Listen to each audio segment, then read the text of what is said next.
know, I love the gossip. You're probably not gonna like this next question, but And I think this is like for me a bit too much at the moment where you just see like cheating. I mean, even the floor we used at US Open, it was a pretty old wooden floor, but it was still better. It felt better than a glass floor.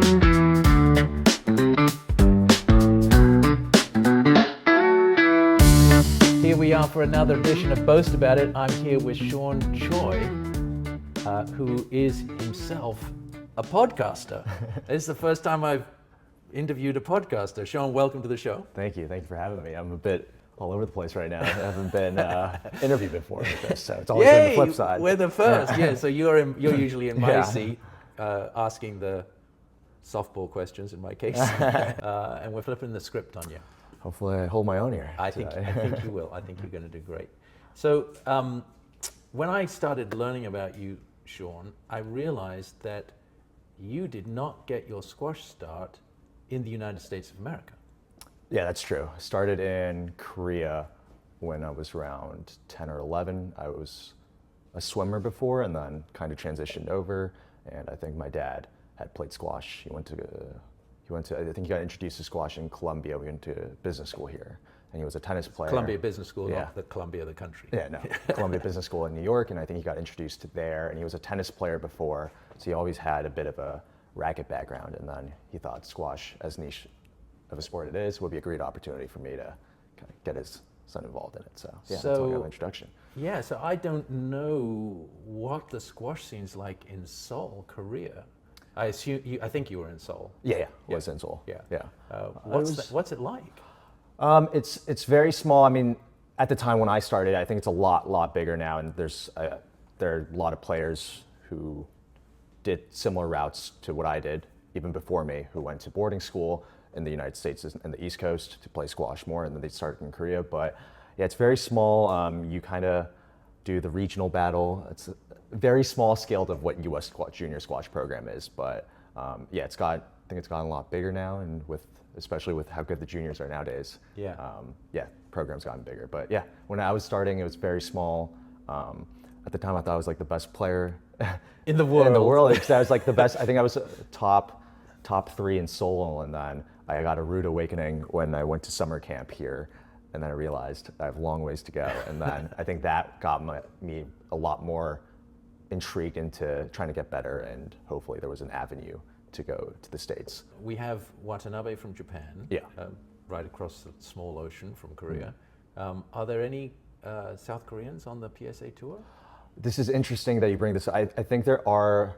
I mean, I know there's like very good juniors now who, I think one of them made the World Junior Finals last year. Oh, no kidding. Yes, I think his name's Na Ju Young.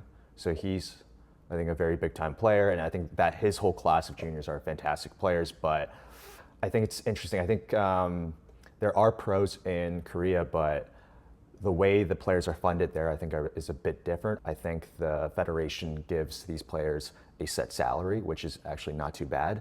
But the thing is, if they wanted to fly to play tournaments, they wouldn't fund that, but it would come out of their own salary money. So they're, in a way, not incentivized to go all the way to Egypt, to go all the way to the US, book all these flights, hotels, and things. So they're playing quite regionally. Yeah, I think I think with the way it's set up, it doesn't really incentivize them to go out and try to get ranking points and move up. But I mean, when I went back, when I was playing college to practice with them, I thought they were very, very good players. So maybe more to come.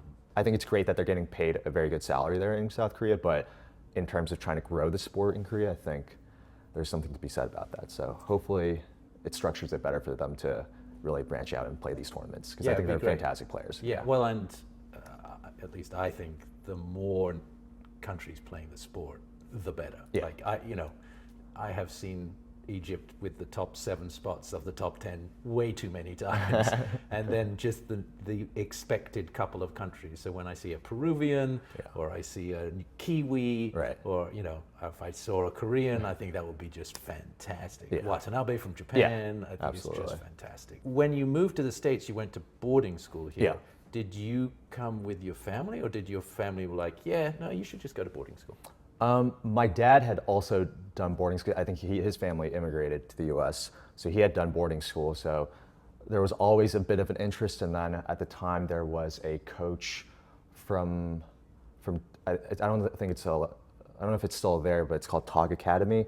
They came to do a summer camp in Korea, and then got to talk to the coach there, and then he was saying that you need to come to the States if you want to take squash a bit more seriously. And then he said we could get you set up at a boarding school, and I didn't really look So back your on that. family stayed behind? My family stayed behind, yeah. Are they still living in Korea? Yeah, they still live, yeah. living And my older sister had also went to boarding school from Korea without the whole squash thing. So, Oh, so the it was- blueprint was there.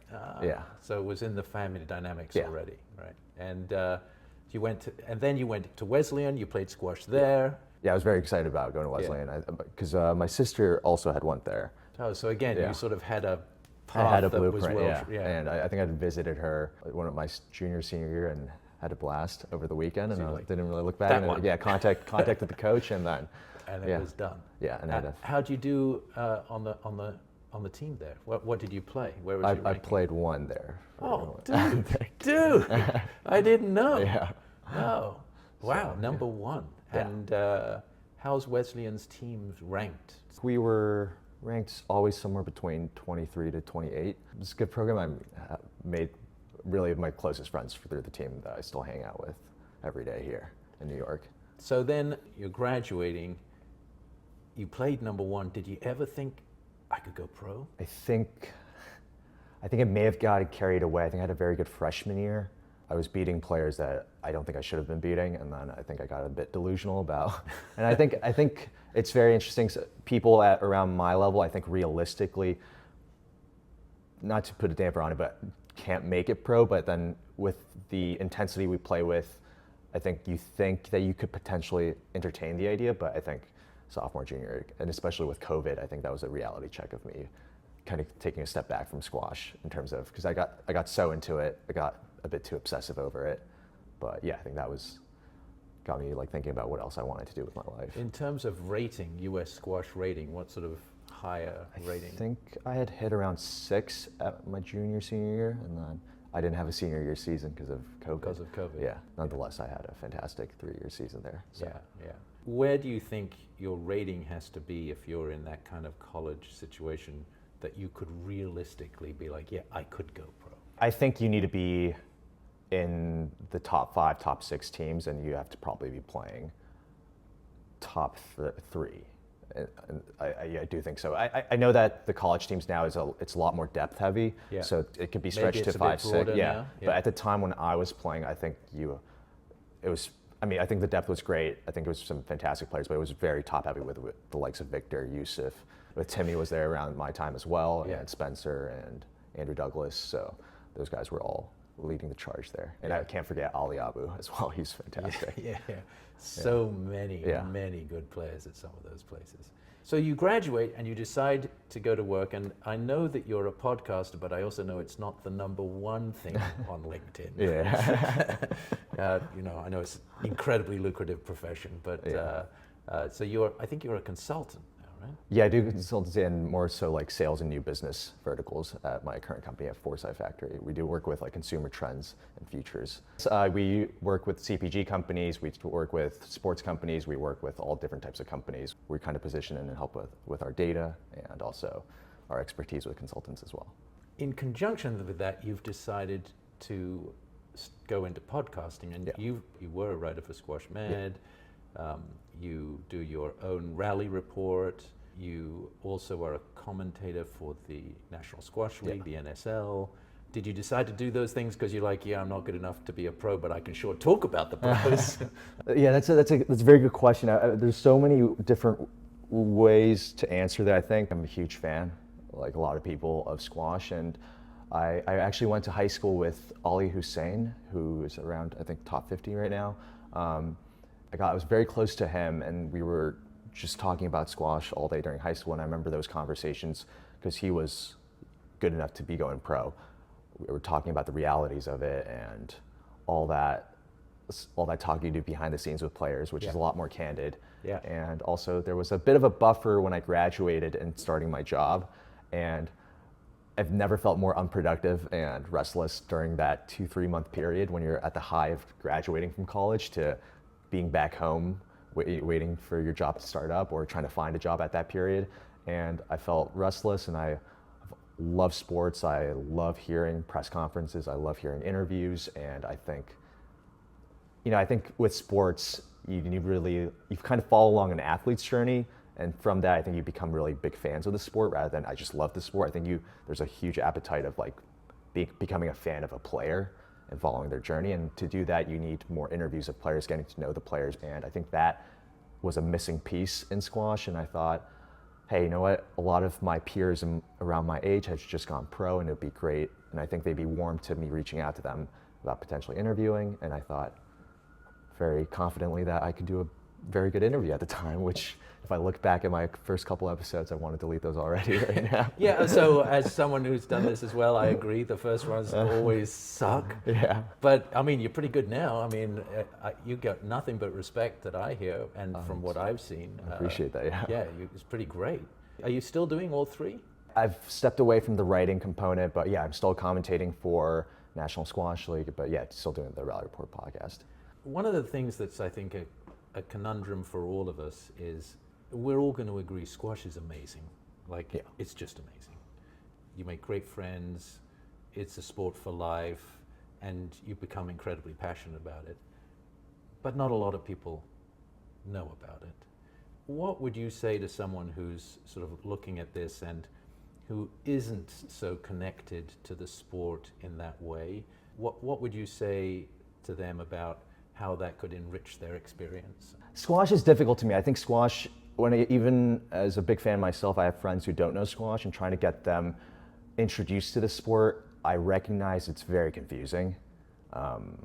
It's not as straightforward as some of the other sports out there that are a lot more mainstream. Yeah. I think it's a lot more easier for someone new to understand and comprehend. And squash, I think, is very confusing with just understanding what's going on with how fast the ball is. And unless you've played the game, you don't realize where the ball is traveling. Yeah. You don't really know where the outlines are. You can't even tell if it's a double bounce or not. So I think, again, going back to the podcasting, but interviews and getting to know players, I think that's the avenue. I think there's so many good storylines within squash.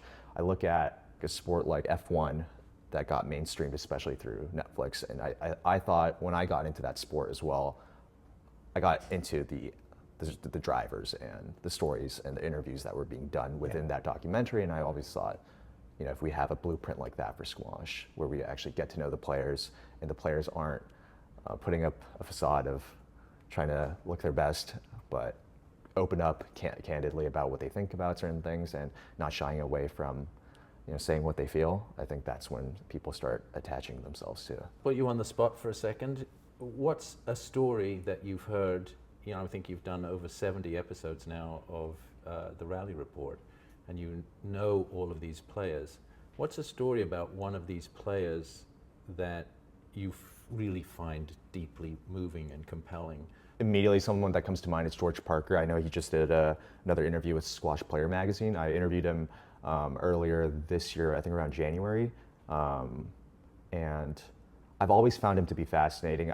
Tell us about George Parker. Who is he? Why is he fascinating? He's a player from England. He was the next generation of players after Nick Matthew, Daryl Selby, and James Willstrop. And I think there was a lot of pressure for that generation of English players to live up to the hype of what Nick Matthews and James Willstrop had achieved. And I think there was a lot of pressure, and I think it was a bit of an unfair pressure that was given upon them, also with the country's experience and history of what they've achieved in squash. And I think he's someone that doesn't shy away of showing his emotions, which I've always found to be great. You need those type of characters and personalities in the sport, and we lack that. But squash isn't as mainstream as other sports. You don't really get to hear his side of the story.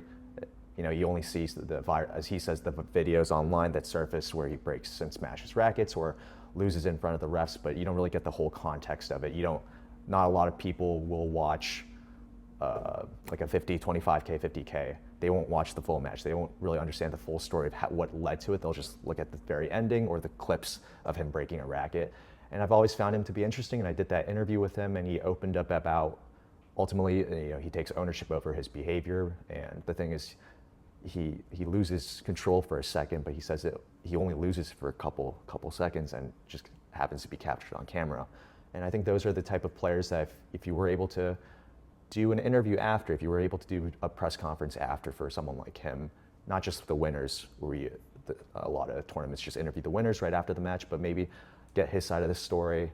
I think that just opens up a lot more of avenue and understanding of players like him, who I think is wrongly demonized in the sport. Like I think he said in the interview I did with him, he lost funding immediately from Team England, and I think if anything that he said that kind of took off the pressure for him. Just completely by coincidence, I saw an interview with him this morning. Oh, no way. Yeah. Because he was banned for 9 months, right? Yeah. The interview was about what does he think about Asal. I've seen that. Yeah, I've seen that part of it. Yeah. I just saw it this morning. Yeah. I don't know when it happened. I just, hit my feed this morning. His question was, I'll ask you. So let me get this straight.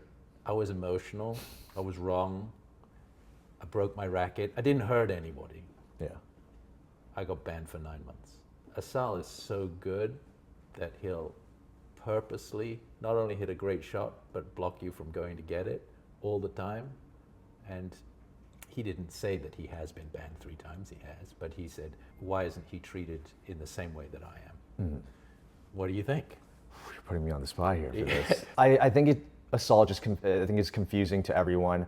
I've gone back and forth with him. I really struggle to try to be objective when I watch him, and I think maybe we are demonizing him way too much, and we're crossing the line with him with how people are treating him online. But then again, I see his antics on court in certain matches, and I do think it's sly. But I think the perspective I've gained from having the privilege to talk to all these players is that there's a wide consensus whether players do want to share it or not. I think George was a very, very rare case where a player publicly opened up about Asal and kind of said it how he felt. I think other players are very careful, and I get it. They have to face these players at these tournaments, probably don't want to get a bad reputation amongst each other, but I do think it's imperative that the sport takes control of the situation one way or the other, because right now it's just unprecedented area of what things he's doing on court. And as you say, he's not alone. No. There are other people who are doing at number 50 who are also doing it. It's funny, I mean, I remember when I was watching squash back in 2013 to 2016, everyone was complaining about Gregor Golte's movement, about his trailing leg, and it seems to have been forgotten, and he's beloved by everyone. But I've seen the same thing about Shobagi back in the day too. And I think maybe Asal does it to another degree, but for people to be like, this is unheard of or unseen, I'm like, we have seen it in different players before. I just think he's such a dominant athlete. Like, aside from all the antics, I do think it needs to be recognized how it's an athlete I don't think we've ever seen in the sport, and there is a component of people freaking out about. Or at least not since the great Jahangir Khan. Can't be disrespectful to that history. He did win 555 in a row, but since then, I would agree, he's unbelievable. I mean, you saw what he did in the U.S. Open. Oh, yeah. He took Cole apart. Did Cole get 11 points in the end? I don't think in the whole match he got 11 points. That's crazy. It's a battery. As you think about your rally report as it goes forward, what sort of plans do you have for it? I like where I'm at with it right now. For me, I think it's about, more than anything, it's not really about me. It's about getting these players to open up and getting these players more comfortable.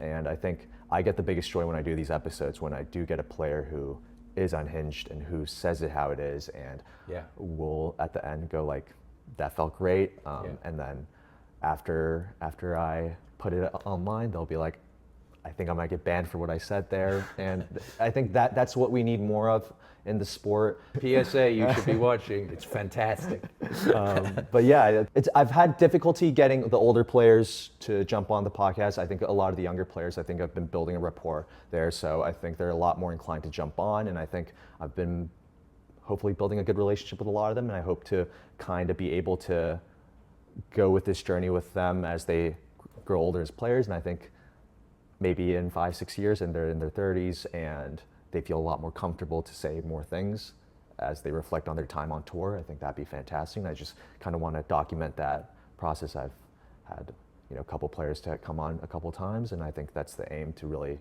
show different sides of them. And I think that'd be the goal. Yeah, I love these things about squash, that you're really adding a new dimension to the sport, which I love. other people who are also adding a new dimension to the sport, Timmy and Spencer with the National Squash League, which you're a commentator on. Yeah. What do you think about that? Where do you think that'll go? I think it's great. I think a lot of new ideas that come to squash when it comes to different formats. I think it's fair that people are a bit put off by it. I remember when Ramy Shore retired, he did the Ram scoring system. Yeah. And it kind of caught attention for a year, and then it kind of died down. And I think it's fair. I think when I first heard the NSL, I was telling everyone that I was a bit overwhelmed with what was happening on court, but I think it takes time. Any new idea, it takes time. And I think the biggest thing for the NSL is that, and I think they're doing a fantastic job of right now, is that they're just continuing on. They're not changing anything from other people's feedback right now. I think they're trying to make sure they're at a place where people understand it. And I think we're heading to season 3, and there's just more teams. And I think there's a huge appetite in the U.S. no matter what, that people are going to love to have the idea of being able to own a sports team in your own city. To bring that type of energy, I think is just going to expand the sport. And I mean, I don't think it's that confusing anymore to me. They are changing one rule, which is they're going to make the players declare whether they're asking for a let or a stroke. Oh, this is Timmy's new refereeing idea. What do you think about that? I remember he texted me about this idea, I think like a year back, and I thought it was brilliant. I do too. I love it. I don't know how I even thought about that, because I would have never. I've always just been a complainer about the reffing, but never had it in me to take the initiative and think about what could solve this problem. But yeah, I think that'd be a fantastic idea. It's so the they're ownership. trialing it. Yeah. That's awesome. I didn't even know that. Oh. Yeah. I'm here to inform you about the thing that you're doing. Yes, they are trialing it when I interviewed them in the summer, they said they were going to trial it. Oh, brilliant. This season. Yeah. At the NSL. I think is brilliant. I think it's brilliant. I also think the fact that they do, not that I think time periods are the way to go in squash, but I think if we're talking about the refereeing fiasco of things, I think the time periods make sure that the players aren't trying to waste time or trying to talk to them. They're incentivized to try to play on because they need to score points. Yeah. And make sure they capitalize on the time given to them. So that's another element where I feel like the NSL has cut down on the complaining between the players and refs, which doesn't even happen now in the PSA because you can't talk back to the refs. I don't love that you can't. I don't love it either. It's a fine line. I think it's obvious that PSA are doing a lot of good things with the Olympics coming up, but I also think they're just listening to whatever I'm assuming that Olympic Committee said you need to cut out all the interaction. I believe that's the case. And they're just going with whatever they ask of it. Yeah. And it is a little concerning how much they're just relying on what the Olympics are telling them to do. Yeah. Do you think the Olympics is going to make a big impact on squash? I worry it isn't going to. I already know that the draw is being reduced to 16. Yeah. I think we're putting too much on the Olympics is what's going to save the sport or what's going to elevate the sport to the next level. I don't really think. I think it'll be a fantastic thing for the players, and the idea that they finally can be an Olympic athlete and have an opportunity to win an Olympic medal for their respective countries is a brilliant opportunity, but I don't know how much it's going to elevate the sport. I don't know if that one event's going to change everything. I love the Olympics. Yeah. It's I watch a few sporting events, and the Olympics is one of them. Formula One's another, and all the squash I can eat.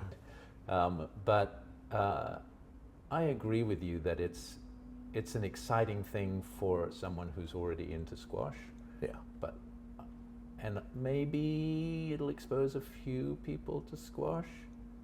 But what you're doing with the Rally Report, what I think we're doing with Open Squash, getting beginners to play, what the NSL is doing by having these tournaments. I think these sorts of things we need to do to sort of grow the sport, and in the end, because they're happening 52 weeks of the year, are going to make a lot more impact than something that happens over, I think it's going to be 10 days.